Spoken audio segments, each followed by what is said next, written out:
안녕하세요. 반갑습니다.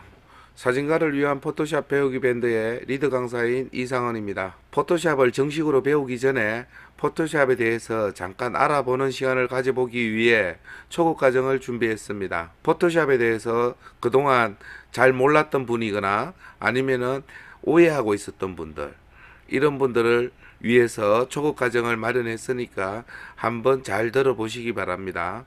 자, 정식으로 이제 출발합니다. 렛츠 고! 그 첫 번째 시간으로 사진의 개념과 포토샵의 연관성에 대해서 한번 알아보도록 하겠습니다. 커리큘럼은 화면에 보는 순서대로 진행하도록 하겠습니다. 첫 번째, 사진의 정의. 우선 사진의 사전적 의미를 한번 알아보도록 하겠습니다. 한문으로 사진을 쓰면 뺏길 사자와 참진자로 이루어진 단어로 참된 것을 베끼는 작업이죠. 그리고 영어는 포토그래프, 포토와 그래프의 합성어로 포토는 지금 포토그래프의 준말로 많이 쓰지만 원래 뜻은 빛이라는 뜻이에요. 그리고 그래프라는 뜻은 그리다의 뜻을 가지고 있습니다. 두 개가 합쳐져서 포토그래프가 되었는데 이게 원래 사진이에요. 그러나 요즘은 포토라고 그냥 줄여서 많이들 얘기를 하죠. 이것은 한마디로 빛을 그리는 작업이라는 얘기입니다. 참된 것을 베끼고 빛을 그리는 작업이 바로 사진이라는 것입니다. 결국 사진이라는 것은 사물에 빛이 닿고 그 빛이 반사되어 나오면 각양각색의 색깔로 우리 눈에 들어오게 되는데 그것을 우리 눈과 비슷한 카메라를 이용해서 순간을 담아 놓는 작업인 것입니다. 다들 알고 계실 거지만 그냥 한번 짚어보는 겁니다. 자, 두 번째, 사진 후보정의 의미에 대해서 알아보겠습니다.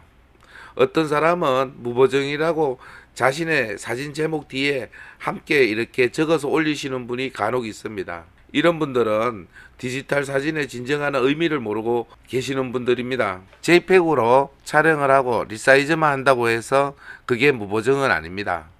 엄격히 따지면 디지털 카메라 자체 내에 픽처 스타일이라든가 설정 값에 따라서 자체 프로세서와 소프트웨어에서 이미 1차로 현상을 하고 보정을 한 사진입니다. 그렇다 그러면은 무보정 사진은 어떤 걸까요? 무보정 사진은 말 그대로 로우, 생것, 날것 이런 뜻이죠. 이거를 현상을 해서 아무것도 하지 않은 게 무보정 원본입니다. 이미 JPEG이라는 이미지는 카메라 프로세서가 현상을 해서 어떠한 픽처 스타일에 의해서 가공이 된 그런 이미지라고 볼 수 있습니다. 그렇지만 로우 파일은 생것 그것을 날것 그것을 그대로 다운을 받아서 포토샵의 ACR이라 아니면 라이트룸을 이용해서 작가가 직접 현상을 하게 되는 것이죠. 저는 무보정이라고 이렇게 말하는 사람들을 폄하할 생각은 추워도 없습니다. 사진은 메시지가 있어야지 무보정이 중요한 것은 아닙니다. 무보정으로 그 메시지를 충분히 전할 만큼의 촬영 기술을 가지고 있다면 보정을 안 해도 상관이 없습니다. 그렇지만 우리 아마추어 사진가들은 찰나의 순간에 일일이 세팅을 새롭게 해서 한 번에 완벽한 사진을 만들어낼 수 있을까요? 이것은 현실적으로 굉장히 어려운 부분입니다.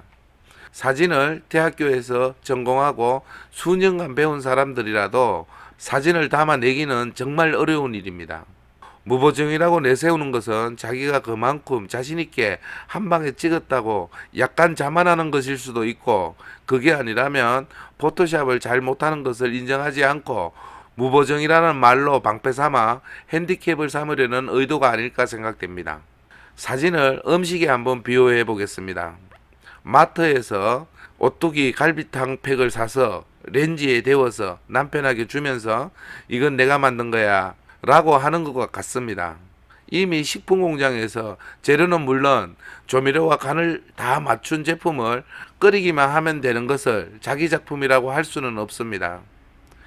진정한 자기의 요리라고 하면 정육점에서 직접 가서 갈비를 사다가 사골이 나올 때까지 끓이고 소금과 양념을 직접 넣어서 아롱사태까지 넣어야 진정한 자기가 만든 요리가 아닐까 싶습니다. 여기서 갈비탕 팩은 카메라가 현상해준 JPEG 사진을 의미하는 것이고, 내가 직접 요리해서 만든 갈비탕은 로우 파일 사진을 의미하는 것입니다. 우리는 사진을 촬영하고 그것을 컴퓨터에 저장하고 모니터로 출력하여 보든지 인화해서 보든지 혼자 보든지 여럿이 볼 수도 있습니다. 자기 혼자 즐기기에는 자기 만족도가 매우 큰 것이 사진입니다. 그렇지만 웹 포스팅이나 전시회, 모바일로 전송을 하는 등 여러 사람에게 보여주고 그것을 매개로 소통하는 것이 또한 사진의 가장 큰 매력입니다. 그러기 위해서는 사진에는 보는 이에게 전달할 메시지나 스토리가 있어야 됩니다. 그것들이 있으려면 사진의 주제가 명확해야 됩니다. 주제를 강조하기 위해서는 사진에 생명을 불어넣어 줄 임팩트 있는 그 무언가가 필요합니다. 그거를 위해서 우리는 사진의 후보정이라는 작업 과정을 거쳐서 그것을 끌어내야만 합니다. 한마디로 말하면 후보정이란 사진의 주제가 보는 이로 하여금 정확하게 전달될 수 있도록 해주는 가장 중요한 사진 작업 중에 하나입니다. 우리는 결코 이것을 너무 쉽게 생각하고 넘겨서는 안 됩니다. 그럼 이제부터 그 중요한 후보정을 위해 포토샵이라는 프로그램을 이용해서 차근차근 배워보도록 하겠습니다. 렛츠고! 현재 사진가들이 가장 많이 쓰고 있는 캐논, 소니, 니콘 카메라에는 JPEG과 로우 파일 두 가지 포맷으로 촬영을 할 수 있습니다. 오늘 우리는 여기서 JPEG과 로우 포맷 두 가지의 특성과 장단점을 한번 알아보도록 하겠습니다. 사진을 촬영하는 방법은 현재 두 가지가 있는데, 로우 파일로 촬영을 할 것이냐, JPEG으로 촬영할 것이냐. 아마추어 작가들이 가장 많이 쓰는 방법은 JPEG으로 촬영하는 것입니다. JPEG으로 촬영을 하면 포토샵으로 불러와서 바로 보정을 하고 PNG, JPG, PSD 파일로 저장이 가능합니다. 그러면 로우 파일로 촬영을 하면은 어떻게 해야 될까요? 로우 파일로 저장을 하면 다운로드를 해서 포토샵의 ACR이라든지 라이트룸을 이용해서 현상을 하고 색상 보정하고 노출 보정을 해서 포토샵으로 토스를 합니다. 그리고 나머지 보정 작업을 거쳐서 JPG 작업의 마지막과 같이 PNG나 JPG, PSD 파일로 저장을 하게 되는 것이 디지털 사진의 워크플로우입니다. JPEG과 로우 파일의 차이점에 대해서 한번 알아보도록 하겠습니다. 지금 이 사진은 어떠한 사진을 3200%로 확대한 사진입니다. 지금 흰 선은 하나의 픽셀입니다. 하나의 픽셀이고 검은 선은 제가 여러분의 이해를 돕기 위해서 그려 넣은 것입니다. JPEG과 로우 파일은 엄연히 틀리죠. JPEG 파일은 픽셀 간 다 엮여 있습니다. 안 엮여 있는 게 없어요. 전체가 다 엮여 있는 반면 로우 파일은 군데군데만 엮여 있습니다. JPEG은 전체가 엮여 있지만 로우 파일은 같은 밝기, 같은 색상끼리만 엮여가 있습니다. 이게 무엇을 뜻하는가 하면은요, 이거는 이제 이 부분을 만약에 분홍색 밝은 부분을 보정을 한다고 하면 다 엮여 있기 때문에 이 어두운 부분도 노출이 보정이 같이 된다는 얘기입니다. 이걸 채도를 높이면은 분홍색 채도를 높이면 여기에 파란색 부분도 채도가 높아진다는 것을 알 수 있을 겁니다. 그렇지만 로우 파일은 예를 들어서 분홍색만 채도를 조정하면은 이 부분은 따라 움직이지가 않죠. 사실 로우 파일은 이게 이미지 파일이 아니고 데이터 파일이기 때문에 가능한 것입니다. 그래서 보정하기가 굉장히 수월한 겁니다. 각 회사마다 로우 파일의 확장자가 틀립니다. 캐논은 CRW, CR2, KR3입니다. 니콘은 NEF, NRW, 펜탁스는 PEF, 후지 카메라는 RAF, 삼성은 SRW, 올림푸스는 ORF, 소니는 SRF, SR2, ARW, ARW 이렇게 각 회사마다 확장자가 틀립니다. 물론 DNG라고 들어보셨을 거예요. 이것은 어도비사의 로우 파일의 확장자입니다. 그러면 JPEG과 로우 파일에 대해서 차이점을 한번 알아보도록 하겠습니다. 파일의 크기부터 우선 보면 파일의 크기는 JPEG 같은 경우에는 5메가에서 35메가 정도 나옵니다. 요즘 고해상도, 고화소 카메라는 35메가 정도 나오죠. 그런데 반면 로우 파일은 15메가에서 100메가 정도가 나옵니다. 저는 개인적으로 Z7 카메라를 사용하고 있는데 JPEG으로 촬영하면 35메가 정도 나옵니다. 그렇지만 로우 파일로 촬영하면 100메가 정도 나온다고 볼 수 있습니다. 어마어마하죠. 대략적으로 3배 이상 크다고 생각하시면 됩니다. 그 다음에 범용성과 뷰어, 이게 뭔 말인가 하면 이 사진을 보려면 뭐로 봐야 되는지 그 프로그램을 말하는 겁니다. JPEG은 국제 표준이기 때문에 특별한 전용 뷰어가 필요가 없습니다. 하지만 로우 파일은 로우 파일을 보기 위해서 브릿지라든가 라이트룸이라든지 ACR이든지 이런 전용 프로그램이 있어야지 확인이 가능합니다. 물론 요즘은 윈도우에서도 조마탄 썸네일 이미지는 지원을 하지만 그거는 크게 원본을 볼 수 없기 때문에 의미가 없습니다. 보정 간용도라 하는 것은 보정을 하면 얼마나 보정빨이 먹혀 들어가는지를 말하는 건데 JPEG은 위에서 말한 것처럼 다 엮여 있기 때문에 전체가 움직이기 때문에 보정 간용도가 적습니다. 그런 반면 로우 파일은 보시다시피 데이터 파일이기 때문에 어떠한 특성을 가진 일부분만 조정이 가능하다는 것이죠. 그래서 보정 간용도가 굉장히 높다는 것을 알 수가 있습니다. 이미지 심도는 이제 이 채널이 뭔가 하면은 채널은 RGB 우리 삼원색의 그걸 채널이라 그럽니다.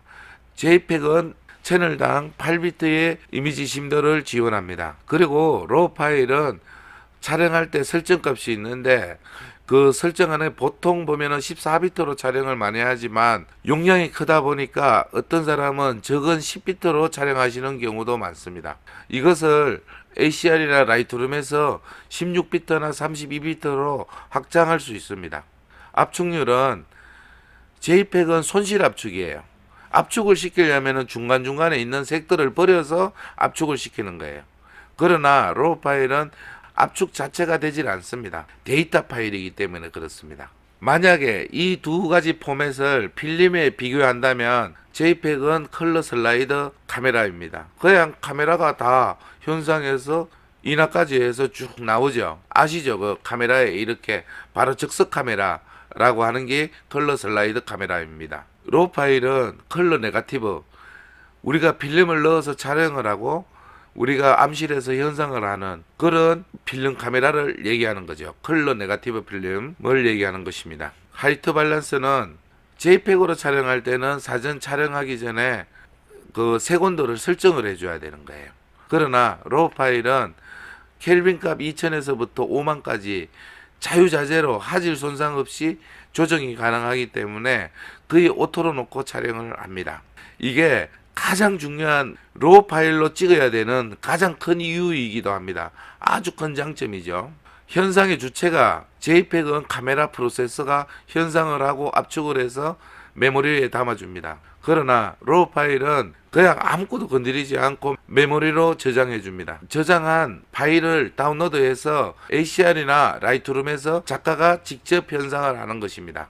다섯 번째로 사진 파일의 종류에 대해서 알아보겠습니다. 우리가 사진을 보정을 하고 JPEG이라든지 PNG라든지 PSD로 많이 저장을 합니다. 예전에는 거의 예전도 아니죠. 지금까지도 대부분의 사람들이 보통 JPEG으로 저장을 합니다. 아시는 분들은 다 아시겠지만 그래픽을 조금 아시는 분들은 보통 PNG로 저장을 많이 하죠. 지금 이 사진을 두 개를 똑같이 포스팅을 했는데 이건 JPG로 저장을 한 것이고 이건 PNG로 저장을 한 것이에요. 이렇게 봐서는 어떤 사진이 옳은 사진인지 좋은 사진인지 알 수가 없습니다. 그러나 이 사진을 500%로 확대를 해가지고 보겠습니다. 보면 JPEG은 화질도 많이 손상이 되고 선예도도 많이 떨어진 것을 볼 수 있습니다. 그러나 PNG로 저장한 것을 500% 확대한 사진을 보면 이 경계선이라든지 조금 픽셀이 보이긴 하지만 워낙 확대를 많이 했으니까 이 정도는 보입니다. 그렇지만 JPEG에 비해서 선예도라든가 화질이 굉장히 살아있는 것을 볼 수 있습니다. 그러면 여러분들 그동안 JPEG으로 저장을 많이 했는데 왜 내가 내 사진은 선명하지 못할까? 그 비밀이 여기에 있었던 것입니다. 앞으로는 PNG로 저장을 하시기 바랍니다. JPEG과 PNG 파일의 차이점에 대해서 한번 알아보도록 하겠습니다. JPG는 파일의 크기가 만약에 5에서 10메가라 그러면 PNG는 똑같은 크기의 똑같은 기준으로 저장을 했을 경우 10메가에서 30메가 정도 나옵니다. 한 3배 크기 정도 된다고 생각하시면 됩니다. 이미지 뷰, 이거는 아까도 말씀했다시피 국제 표준이라서 전용 뷰어가 하나도 없어도 볼 수 있습니다. 이것도 마찬가지예요. 이제 압축하면서 화질이 나빠지는 단점이 있었는데 이것을 보완하기 위해서 만든 게 PNG입니다. RGB 채널당 심도를 한번 알아보겠습니다.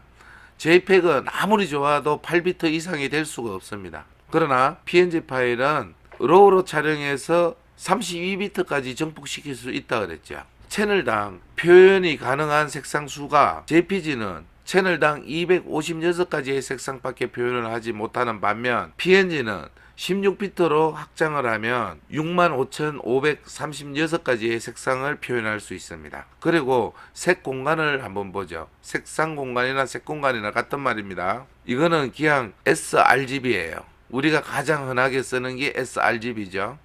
여기에 S는 무엇을 뜻하는가 하면은 스탠다드 스몰 S라고 해서 뭐 작은 RGB가 아니고 요것은 스탠다드 RGB예요. 기본적인 RGB 색공간이라는 얘기죠. 그러나 PNG는 sRGB도 가능하고 색이 풍부하기 때문에 디스플레이 P3라는 색공간과 어도비 RGB라는 색공간까지 커버가 가능합니다. 범용성에 대해서 한번 알아보겠습니다. JPEG은 온라인 오프라인에서 가장 많이 쓰고 있는 이미지 포맷이고 가장 흔하게 볼 수 있는 포맷입니다. 그렇지만 PNG는 웹에서만 사용이 가능하고 CMYK 색 공간이 없어서 인화가 안 됩니다. 웹에서는 최강이지만 인화가 안 된다는 것. 만약에 인화를 하려면 JPEG으로 변환을 시켜서 인화를 하셔야 됩니다. 압축 방법은 JPEG은 아까도 말했다시피 손실 압축이에요. 압축을 하면 색상을 중간중간 색상을 버리고 압축을 하지만 PNG는 무손실 압축이에요. 손실 없이 압축만 한다는 거죠. 그러니까 압축을 해도 용량이 별로 줄질 않습니다. 각자의 최대 장점에 대해서 한번 알아보겠습니다. 각자의 최대 장점은 JPEG은 용량이 작고 대중성이 아주 강합니다. 일반 초등학생들도 알 정도로 대중성이 강하죠. JPEG은. PNG의 가장 장점은 화질과 색 표현력이 우수하기 때문에 웹에서는 최강자로 통합니다. 단점에 대해서도 한번 알아볼까요? 이거는 압축을 하게 되면 화질과 색 표현력이 약하기 때문에 그게 가장 문제입니다. PNG는 고품질 인쇄가 불가능하죠. 왜? CMYK 색 공간이 없으므로. 그리고 특이사항으로는 현존하는 이미지 중에 웹에 있는 이미지의 99%가 JPEG이라고 생각하시면 됩니다. PNG는 차세대 대표 이미지 파일로 될 것이 확실합니다. 여기까지 JPEG과 PNG 파일의 차이점에 대해서 알아봤습니다. 저는 사진을 로우로 촬영해서 포토샵으로 보정을 하고 원본은 16비트 RGB로 PSD로 저장을 하고 리사이즈한 이미지는 채널당 16비트 PNG로 변환해서 저장을 합니다. 사진을 맨 처음에 다운받을 때는 연도별, 날짜별로 분류해서 폴더명을 만들 때는 몇 년도, 몇 월 며칠, 장소 등을 기획해서 다음에 윈도우 탐색기 검색창에서 찾을 수 있도록 합니다. 이번에는 사진의 저장과 분류에 대해서 알아보겠습니다. 여러분들은 사진을 촬영하고 다운로드를 받아서 파일들을 어떻게 관리를 하시는지요? 저는 사진을 라우로 촬영해서 포토샵으로 보정을 하고 원본은 16비트 PSD로 변환을 해서 저장을 하고 웹에 포스팅을 할 리사이즈한 사진은 16비트 PNG로 저장을 합니다.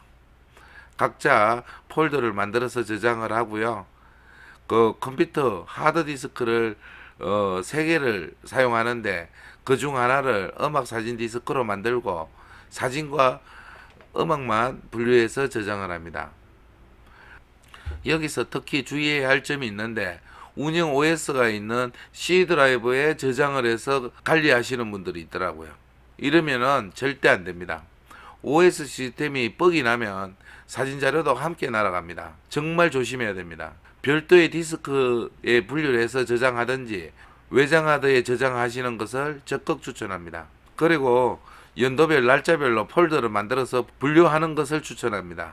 그리고 폴더명을 만들 때는 연도와 날짜를 먼저 적고 그 뒤에 장소, 출사, 모임의 성격 같은 소소한 것들을 함께 적어주시면 나중에 일일이 찾아 헤매지도 않고 폴더만 보면 사진을 쉽게 찾을 수가 있습니다. 그리고 사진 파일이 많아지면 지나간 연도를 딱 찾아가지고 그 폴더 위에 검색창이 있습니다. 여기서 만약에 폴더를 만들었던 지역이라든지 날짜를 여기에 입력을 하면은 그 폴더를 바로 검색해서 보여주기 때문에 나중에 사용하기가 굉장히 편리합니다.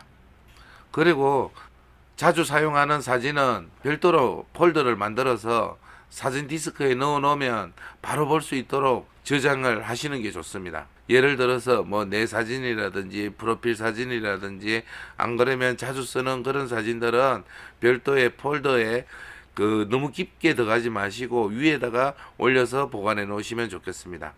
그리고 사진을 우리가 보통 보면 동호회라든지 아니면 사진 클럽이라든지 이런 데 포스팅을 많이 하는데 이게 포스팅을 한 건지 안 한 건지 알 수가 없잖아요. 조금 지나다 보면은. 그래서 포스팅이라는 폴더를 만들어서 분류를 해 놓으면은 포스팅 한 거 안 한 거 이렇게 또 폴더를 안에서 만들어 놓으면은 굉장히 유용하게 사용할 수 있습니다. 그리고 또 버리기 아까운 사진들 있잖아요. 이런 것들은 잡동사니 폴더라든가 안 그러면 뭐 재활용 폴더 이런 걸 만들어서 임시 보관해 두시면 아주 편리하겠습니다. 연도별로 폴더를 만들어서 저장하면 몇 년도쯤에 어디 갔었다 이런 거를 알고 나중에 다시 사용할 때 보정할 때 안 그러면 일화를 할 때 금방 찾을 수 있어서 아주 편리합니다. 그리고 또 연도별 안에는 또 월별 일자별로 촬영한 사진을 폴더를 만들어서 저장하고 분류를 하면은 나중에 아주 찾기가 수월하죠. 그리고 촬영 그 날짜 뒤에는 장소하고 테마를 폴더명으로 같이 기재를 해줍니다. 그러면은 나중에 사진을 검색할 때 아주 쉽게 찾을 수 있습니다. 또 그렇게 사진을 촬영을 하고 폴더를 만들었다면 또 그 안에는 로우 파일 원본, 보정을 한 PSD 파일 원본, 그리고 리사이즈한 PNG, 그리고 리사이즈한 JPEG 이렇게 분류를 해서 저장을 해 놓으면 아주 편리하죠. 한 폴더에 넣어 놓으면 파일명이 같기 때문에 굉장히 헷갈립니다. 나중에 찾기도 힘들고 관리하기가 아주 힘들기 때문에 이렇게 폴더를 이용해서 분리하는 것을 추천드립니다. 아날로그 시대에도 필름을 암실에서 보정하고 인화를 했습니다. 그러다가 컴퓨터 시대가 이제 도래하자 그것들이 컴퓨터 안으로 다 들어온 것이 뿐입니다. 옛날에 하던 것들을 그대로 하는 거죠. 이제 컴퓨터에서. 디자이너 같은 경우에는 큰 테이블 위에 도면을 올려놓고 연필로 그리며 디자인을 했는데 지금은 도면이 없어지고 컴퓨터 안에 모니터를 보면서 디자인을 합니다. 디지털 그래픽 시대가 열린 것이죠. 처음에는 모두 간단한 그래픽을 디자인하는 그림판 정도에서 출발을 했지만 지금은 분야별로 엄청 많은 그래픽 툴로 발전했습니다. 그래픽 툴을 세 가지로 나눌 수가 있습니다. 크게 보면은 비트맵과 벡터와 DTP 세 가지로 나누는데 이제 우리 사진의 경우는 비트맵 이미지에 속합니다. 뭐 윈도우에 그림판도 있네요. 그리고 일러스터도 있고 뭐 스튜디오, 일러스터 스튜디오. 그러면 왜 이 많은 그래픽 툴 중에 우리가 꼭 포토샵을 이용해서 사진을 후보정해야 되는지 그걸 한번 알아보도록 하겠습니다. 첫 번째, 디테일한 보정을 위한 다양한 툴이 있습니다. 어떠한 적재적소에서는 뭐 브러쉬라든지 펜툴이라든지 이렇게 특화된 툴이 많다는 거죠. 그리고 두 번째, 그래픽 영상 디자인. 이게 세계 표준이 어도비입니다. 어도비 시스템에서 나온 것이 거의 세계 표준이죠. 영상 같은 경우에는 애플이 세계 표준이라고 보시면 되겠습니다. 그리고 세 번째로는 현존하는 세계 최고의 그래픽 툴입니다. 그래서 교육받기도 쉽고 정보 취득이 아주 쉽습니다. 그래서 포토샵을 택해야 되는 거고, 그리고 네 번째로는 발전이 가장 잘 된 그런 이미지 그래픽 툴이에요. 예전에는 페인트샵이라는 툴이 굉장히 최강자였지만 업그레이드가 안 된 거예요. 업데이트가 잘 안 되고 하다 보니까 전문가들이 차츰차츰 포토샵으로 넘어오게 되는 거죠. 그리고 다섯 번째로는 어도비 익스체인지를 통해서 수많은 에디터들이 제작한 그 디자인 플랫폼이라든지 확장, 플러그인, 필터, 브러쉬, 에세, 사진 등을 라이브러리로 지원을 해줍니다. 물론 무료로 주는 것도 있고 유료로 주는 것도 있지만 사용이 가능하게끔 만들어주기 때문에 다른 데로 갈 수가 없습니다. 이 시장 때문에. 그리고 여섯 번째로는 매월 2번에서 3번을 새로운 기능이라든가 개선을 한다든지 하는 업데이트가 있기 때문에 이제 발전을 해 나가는 거죠. 그래서 우리가 사용하기가 굉장히 편리합니다. 사용하는 사람이 쉽고 기능이 많은 제품을 원하잖아요. 거기에다가 포토샵 CC로 들어서면서 요금도 굉장히 싸진 거죠. 가격 저렴하죠. 기능 많죠. 쓰기 편리하죠. 오류 잘 안 나죠. 그래서 포토샵을 배워서 사용해야 된다는 거. 포토샵의 버전에 대해서 한번 알아보도록 하겠습니다. 포토샵은 1990년도에 어도비사에서 출시를 했습니다. 그러면은 어도비사에서 원래 포토샵을 만들었느냐? 아니에요. 포토샵을 만든 사람은 토마스 크롤과 존 크롤이라는 두 형제입니다. 두 형제가 이 형제 중에 한 사람이 그 스타워즈를 만든 영화사에 있었는데 그 대학생인 동생과 형이 합작해서 이 포토샵이라는 프로그램을 만든 거예요. 처음에는 이름도 포토샵이 아니었었어요. 그런데 나중에 어도비사에서 이 프로그램을 인수하고 난 다음에 매입을 하고 난 다음에 포토샵으로 명명하게 되었습니다. 윈도우에는 설치가 불가능했고요. 매킨토시에만 설치가 가능했습니다. 그래 그 기능도 아주 간단했죠. 자르기, 오르기, 선택하기, 뭐 문자 입력이라든지 닷징, 버닝, 그리고 색상 명도, 채도 조정 정도만 가능했던 것으로 압니다. 이제 전 세계적으로 윈도우 3.1이 이제 나온 거죠. 이제 윈도우가 맨 처음에는 도스 기반이었기 때문에 깜깜하고 그 PC 통신 옛날에 아시죠? 그런 PC 통신 시절에 검은 바탕에 글씨 쓰고 막 웃고 좋고 하던 그 시절에 그게 도스에서 윈도우 3.1로 넘어갔습니다. 3.1에 그래픽이 강화되면서 넘어가면서 포토샵이 설치할 수 있게 되었던 거죠. 그래서 많은 일반인들도 사용이 가능하게 되었습니다. 많은 사람들이 공짜로 주는 그 포토샵에서 매료되기 시작했죠. 간단하면서도 아주 이미지를 보정하는데 아주 좋은 기능을 많이 가지고 있어서 웹 디자인이라든가 사진 작가들이 많이 사용을 하였습니다. 이제 제가 맨 처음에 이제 포토샵을 접한 것은 90년대 초반인 포토샵 2.5 정도부터 처음 접했는 것 같아요. 이럴 때부터 했으니까 벌써 포토샵을 사용한 지가 20년 가까이 되었네요. 이렇게 해서 이제 포토샵 버전 6에서 정식으로 제가 공부를 2000년도에 포토샵을 한번 정식으로 배워보자 해가지고 책이면 뭐며 사가지고 학원도 좀 다니고 해서 포토샵 버전 6에서 정식으로 공부를 합니다. 지금은 뭐 예전에는 그 포토샵 버전이 이제 7까지 나오고 그 다음부터는 CS1이 나왔습니다. 8을 CS1이라는 거죠. CS란 말은 크리에이티브 스위트라는 뜻이에요. 그걸 준말로 CS예요. 그래서 이제 CS1. 그런데 이게 패키지로 나오던 제품이다 보니까 엄청 무거운 거예요. 2도 마찬가지고. 정식으로 CS가 자리 잡은 거는 CS3, 3에서 조금 잡았고 그 다음 4에서 엄청나게 하락을 많이 했었죠. 그리고 CS5, 6가 나왔습니다. 그리고 CS 시리즈는 6에서 마감을 합니다.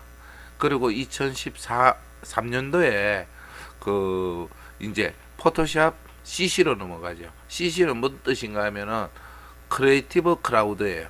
이제 클라우드 서비스로 넘어간 거죠. 이 앞전까지는 버전 13까지는 설치형이었다면 이거는 이제 클라우드 서비스예요.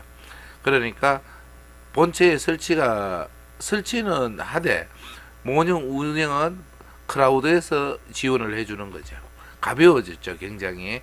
그리고 이제 판매하는 것도 월정액으로 판매를 해서 일때부터는 이제 그 정품 사용자가 굉장히 많이 늘어나게 됩니다. 그리고 CC로 넘어오면서 온라인화 되면서 이제 가장 좋은 점은 업데이트가 굉장히 빨라졌다는 거죠.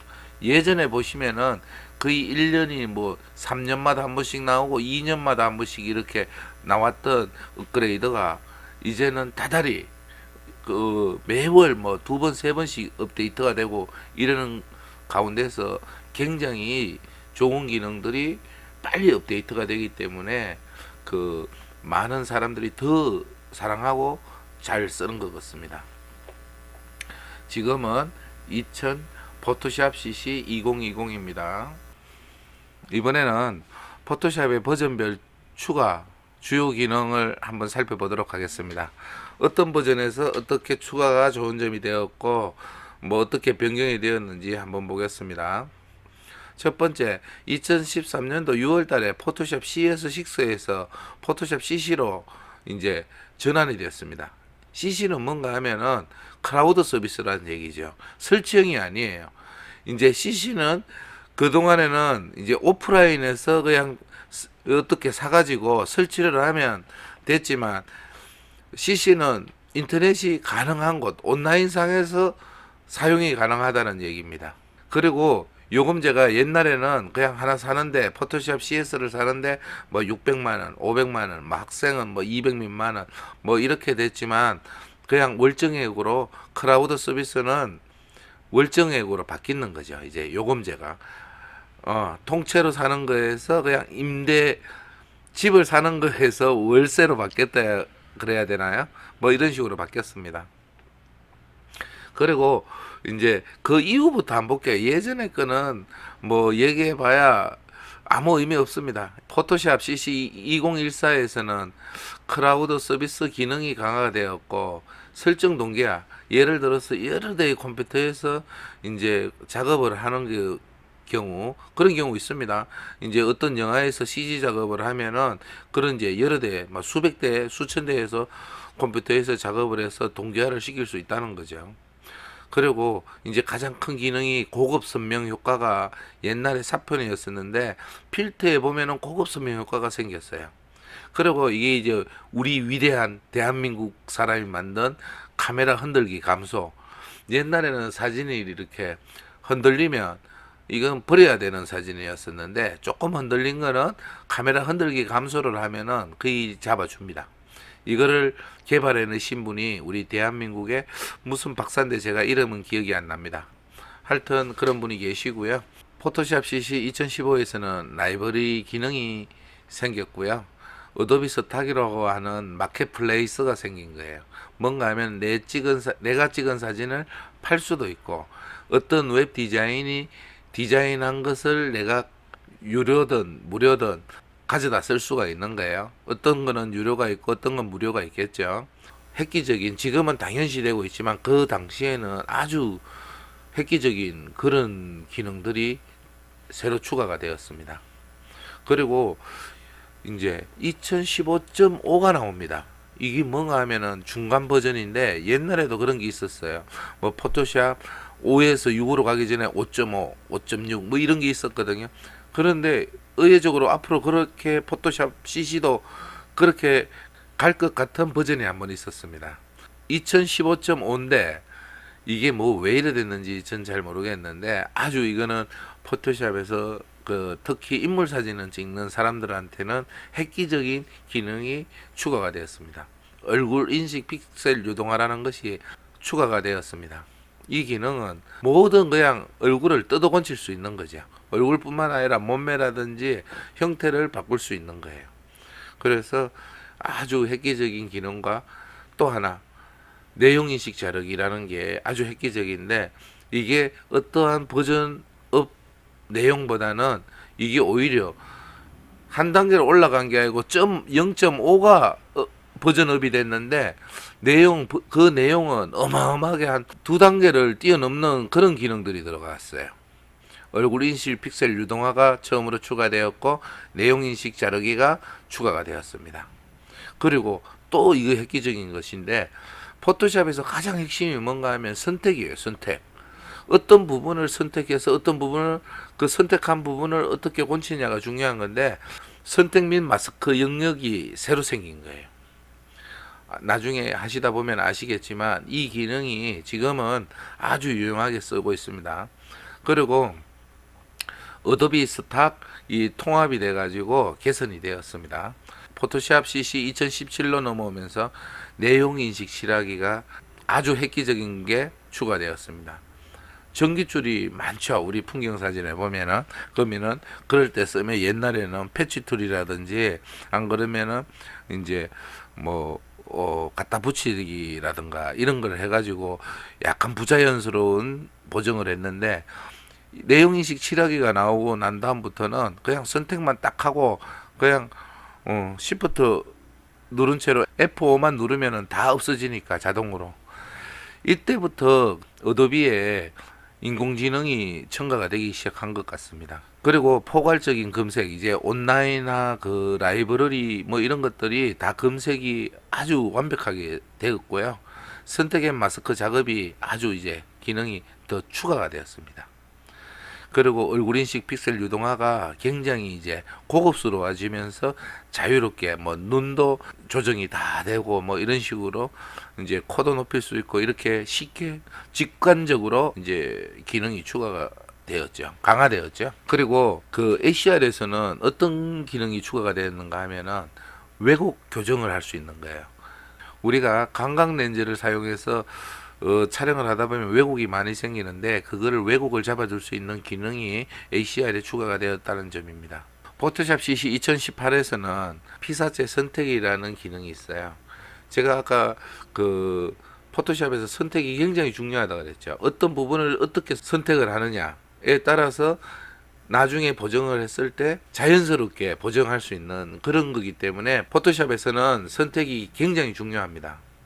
그런데 피사체 선택이라는 이게 그 AI 알고리즘에 의해서 자동으로 선택을 해주는 거예요.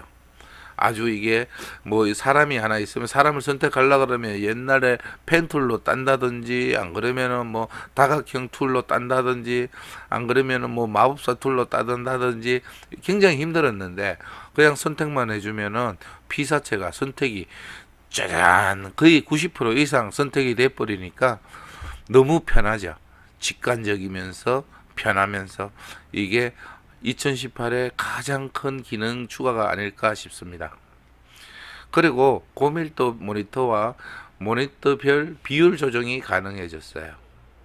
뭐 나머지는 한번 그냥 읽어보시면 되고 이제 포토샵 CC 2019에서는 어떤 기능이 추가되었는지 알아보겠습니다. 쉬운 마스크를 위한 프레임 도구. 그냥 이거는 뭐 조금 말이 어려운데 나중에 제가 이거를 중간중간에 한번 알려드리겠습니다. 그리고 내용 인식 채우기. 어떠한 부분에 어떠한 걸 채울 때 이것도 내용 인식 자르기하고 비슷한 내용 인식 알고리즘을 채택을 해서 그 기능을 하나 만드는 거죠. 그리고 또 한 가지 가장 중요한 게 옛날에는 이제 우리가 막 어떠한 작업을 보정 작업을 하다 보면 컨트롤 Z만 누르면은 한 단계 한 단계 앞으로 그냥 작업 내역으로 가지 않고 바로 직관적으로 단축키를 이용해서 갈 수 있었던 거죠. 옛날에 컨트롤 J는 어떻게 했는가 하면 한 번밖에 안 가는 거예요. 계속 뒤로 갈 수 있기 때문에 눈으로 보면서 그 시점을 수정하고자 하는 시점을 찾아낼 수 있습니다. 그리고 어도비 카메라 로우가 11로 업데이트 되면서 이제 가장 중요한 게 이건 것 같아요. HDR 파노라마 병합이라는 기능이 새로 생겼어요. 그동안에는 뭐 파노라마 병합 기능이 있었는데 이제 노출이 약간씩 틀린 그런 사진을 깔끔하게 파노라마 병합할 수 있는 HDR 파노라마 병합이 생김으로써 이제는 더 잘 붙는 거죠. 그냥 일반 파노라마 예를 들어서 노출이 틀린 파노라마 사진을 가지고 파노라마 병합을 하면 잘 안 붙었거든요. 오류도 생기고 또 그 경계선이 생겨서 붙더라도 경계선이 생겨서 좀 어색했는데 이제는 HDR 파노라마 병합 기능으로 인해서 그런 게 말끔하게 없어졌습니다. 그리고 대망의 포토샵 CC2020 작년 11월 달에 2019년 11월 20일 날 릴리스가 된 거죠. 이제 새로운 개체 선택 도구 딱 네모만 정해가지고 이렇게 선택을 해놓으면은 그 안에 어떻게 선택을 할까 하고 자기가 그 사전 설정된 설정 값에 의해서 딱 개체가 선택이 되는 거예요. 와, 이거는 뭐 그냥 옛날에는 눕기 딴다 그러죠. 어떠한 선택을 하기 위해서 밤새도록 눈 빠지도록 했었는데 요즘은 그냥 네모만 이렇게 탁 만들어 놓으면은 자기가 알아서 선택을 해주니까 너무 편리한 세상입니다. 옛날에는 이렇게 해서 포토샵을 아는 사람도 포토샵을 너무 힘들었어. 노가다가 너무 많으니까 좀 기피하던 그 있었는데 이제는 너무 직관적이고 쉽습니다. 그래서 누구라도 쉽게 배울 수 있습니다. 그리고 이제 카메라로 HDR은 어떤 기능이 추가가 되었는가 하면은 파노라마 사진을 이렇게 병합을 하면은 왜곡이 있잖아요. 감각으로 했는데 왜곡이 있는 그 가장자리, 빈자리를 채우기 기능이 이제 추가가 되었습니다. 이것 또한 굿입니다. 아주 저는 파노라마 사진을 많이 촬영을 하는데 이 기능이 최고로 좋은 것 같습니다. 자, 이제부까지 우리가 버전별 추가 주요 기능들을 알아봤는데 우리가 직접 또 사용해 보면서 자세한 건 알아보기로 하고 나중에 중간중간에 뭐 옛날 건 알 필요 없습니다. 현재 쉬운 거, 어려운 거 알 필요 없어요. 그리고 쓰던 기능만 쓰지 않는 기능은 영 안 쓸 수도 있어요. 요즘은 그냥 포토샵의 기능이 100가지가 있다 그러면 내가 잘 쓰는 10가지만 배우면 됩니다. 100가지 다 알 필요 없습니다. 저는 그렇게 추천드리고 싶습니다. 쉽고 사진에 데미지를 덜 매기는 그런 기능들만 알고 있다. 100가지 다 할 필요 없습니다. 그래서 이제 여러분들하고 같이 저하고 함께 포토샵을 배워나가도록 하겠습니다. 렛츠고! 자, 이번 시간에는 포토샵의 설치에 대해서 알아보겠습니다. 참 옛날 생각나네요. 포토샵이 워낙 비싸니까 구입은 못하고 몇백만 원씩을 못하고 이제 크랙 버전이라든가 이제 어떻게 쿠키를 어떻게 구해서 하는 야매로 그 어둠의 경로를 통해서 다운받아 가지고 설치했던 그 시절이 생각납니다. 옛날에 많이 그렇게 했었지만 지금은 워낙 가격도 싸졌고 다운로드해서 설치하기가 수월하기 때문에 그때는 설치하기가 굉장히 힘들었어요. 왜 그런가 하면은 다 영문 버전이고 설치하는 것까지 다 영어였으니까 엄청 힘들었습니다. 그리고 이게 크랙이 잘 안 먹히는 수가 있었고 또 어떻게 다운을 잘 받았는데 어둠의 경로를 통해서 크랙이 안 맞으면 안 되는 거죠. 그러면은 뭐 밤새워서 깔다가 지쳐가지고 여기저기 물어보고 하다가 실패했다가 또 누가 주면은 그걸로 깔고 했던 기억이 납니다. 참 어려운 시절이었던 것 같습니다. 자, 구글이나 네이버에서 어도비라고 치면은 포토샵 CC 어도비 홈페이지에서 나와서 다운로드를 받을 수 있습니다. 이 주소로 들어가시면은 다운로드 받을 수 있습니다. 자, 그러면은 먼저 회원가입을 해야 되거든요. 회원가입을 해야지 얘들이 이제 그 요금을 징수할 수 있기 때문에 회원가입을 하고 로그인을 해야지 크리에이티브 클라우드를 다운로드 받을 수 있습니다. 지금 이거는 이제 포토샵을 설치하기 전에 포토샵 아이디를 회원가입을 해서 얻는 거죠. 이어서 헤매시는 분들이 많은데 뭐 이름 이런 것들은 한글로 다 적으면 됩니다.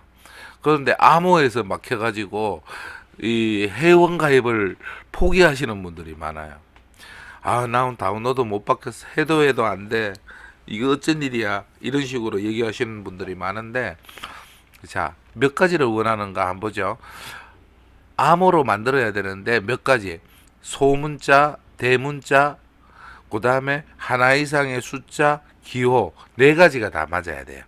4가지가 있어야 되는 거죠.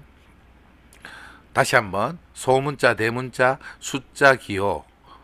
그 다음에 문자 길이가 8자가 넘어야 된다는 거죠. 이 3가지 가 다 맞아야지 암호가 파란색으로 바뀝니다. 이게 이제 이렇게 체크 모양으로 바뀌죠. 이제 색깔이 빨간색에서 바뀌면서 뭐 하나하나 해결해 나가면은 소문자 대문자 썼고 숫자 하나 적고 기호 적었으면 여기에 파란 거 체크 체크, 그 다음에 8자 이상 쓰면 체크, 이렇게 하면은 통과되는 겁니다. 그리고 약간의 체크하시고 지금 등록하시면 됩니다. 그리고 이제 이거를 하면은 이제 포토샵을 다운받기 전에 크리에이티브 클라우드라는 프로그램을, 그게 이제 뭔가 하면은 크리에이티브 클라우드가 포토샵이라든지 어도비 관련 어도비 회사의 그 제품들 있잖아요. 포토샵, 라이트룸, 뭐 브릿지, 뭐 이런 거, 프리미어, 일러스트러, 이런 것들을 갖다가 다운받을 수 있는 게이트예요. 하나의 설치 마법사, 옛날에 뭐 설치 마법사 정도 된다고 생각하시면 됩니다. 그래서 클릭을 여기서 이렇게 해줍니다. 해주면은 다시 이렇게 크리에이티브 클라우드라는 창이 하나 뜨죠.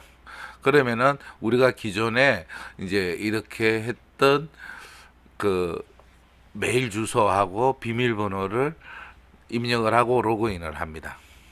로그인을 하면은 이제 거의 다 간 거예요. 이제 8분 응성, 9분 응성까지 넘은 거예요. 이제 그럴 때는 이제 굉장히 쉽습니다. 옛날에는 막 어려웠었는데, 그런데 비밀번호 까먹는 사람이 의외로 많습니다. 메일 주소하고 비밀번호는 꼭 메모장이라든지 어디 자기가 잘 알 수 있는데 수첩이라든지 이런 데는 꼭 적어 놓으시기 바랍니다. 이거 뭐 기억한다 그러고 나는 기억할 수 있어 이렇게 하지만 이거 잊어먹어 가지고 안 돼 가지고 포토샵이 안 돼 가지고 애먹는 사람 제가 강의하면서 숱하게 많이 봤습니다. 무조건 적어 놓으세요. 그렇게 이렇게 로그인을 하면 이렇게 어도비에서 하는 프로그램이 쫙 뜹니다. 그러면 여기서 뭐 이제 자기가 받고 싶어 하는 거 쭉 다운로드 받으면 돼요. 우리가 월정액 11,000원으로 할 수 있는 게 4가지입니다. 다운로드 받을 수 있는 게 포토샵, 라이트룸, 브릿지, 그 다음에 ACR, 이렇게 4가지만 받을 수 있습니다. 돈을 더 내시가 여유가 있으신 분들은 전체 제품을 다 사용해 보시기 바랍니다. 저도 전체 제품 다 사용합니다. 어도비에서 하는 전체 제품은 거기에 이제 좀 세일할 때가 있는데 저는 그때 얼마였는지 몰라도 할 때는 좀 싸게 했는 것 같습니다. 이렇게 클릭을 하면 다운로드 중이고, 다운로드를 다 완료하면은 이렇게 시험 사용이라고 이렇게 뜹니다. 그러면은 클릭하면은 시험 사용이 가능합니다. 뭐 다 한번 공짜니까 일단은 시험 사용 일주일간 할 수 있으니까 한 번들 사용해 보시기 바랍니다. 자, 그러면은 이제 받았으면은 이제 클릭을 해가지고 시험 사용 딱 클릭을 하면은 이렇게 리플래시 화면이 뜨고 이렇게 포토샵이 실행이 됩니다. 실행이 되면 뭐 바로 사용할 수도 있는데 잘 모르니까 시행되는 것까지만 이제 하면은 거의 포토샵은 50% 다 배운 겁니다. 이제 50%는 배웠다. 설치하는 것만 하면은 이제부터는 열심히 사진 찍어 가지고 컴퓨터에 잘 보관해 놨다가 보정 연습을 해 보도록 하겠습니다. 렛츠고. 자, 이제 포토샵에서 4개를 11,000원 주고 구입하셔서 다운을 받았다 그러면 브릿지 CC 4개가 뭔가 하면 포토샵 CC, 라이트룸 CC, 브릿지 CC, ACR 이렇게 4가지예요. 그러면 우리가 브릿지도 한번 잘 사용해 볼 수 있도록 해야 되겠죠. 브릿지를 사용하는 이유는 로우 파일을 보기 위해서 그런 거예요. 윈도우에서는 로우 파일을 크게 볼 수가 없기 때문에 크게 보지 못하면은 이게 핀이 맞았는지 안 맞았는지 노출 값이 오반지 부족인지 모른단 말이에요. 그래서 브릿지 CC를 이제 깔아야 되는 거예요. 무조건 로우 파일을 관리하기 위해서 브릿지가 필요한 것입니다. 자, 이번에는 브릿지 CC의 연결 방법과 사용법에 대해서 한번 알아보도록 하겠습니다.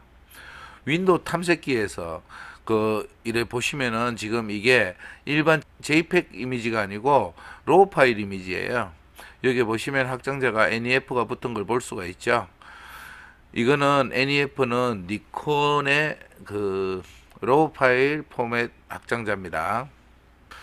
일단 이게 윈도우에서는 로우 파일은 크게 볼 수가 없습니다.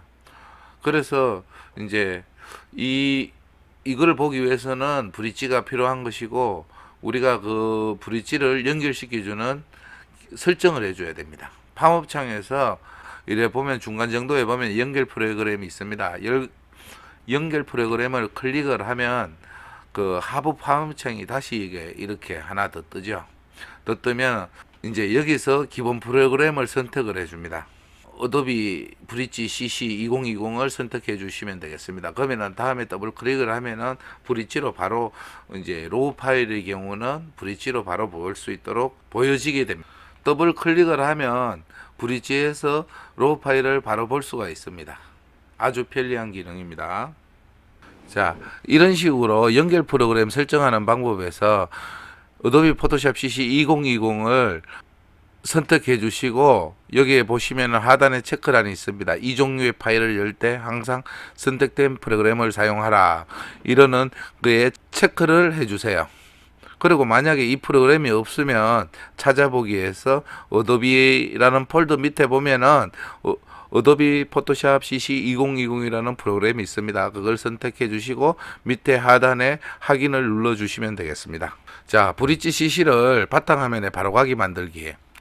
여기에서 우리가 이제 윈도우 버튼을 누르면 이렇게 프로그램이 쭉 뜨죠.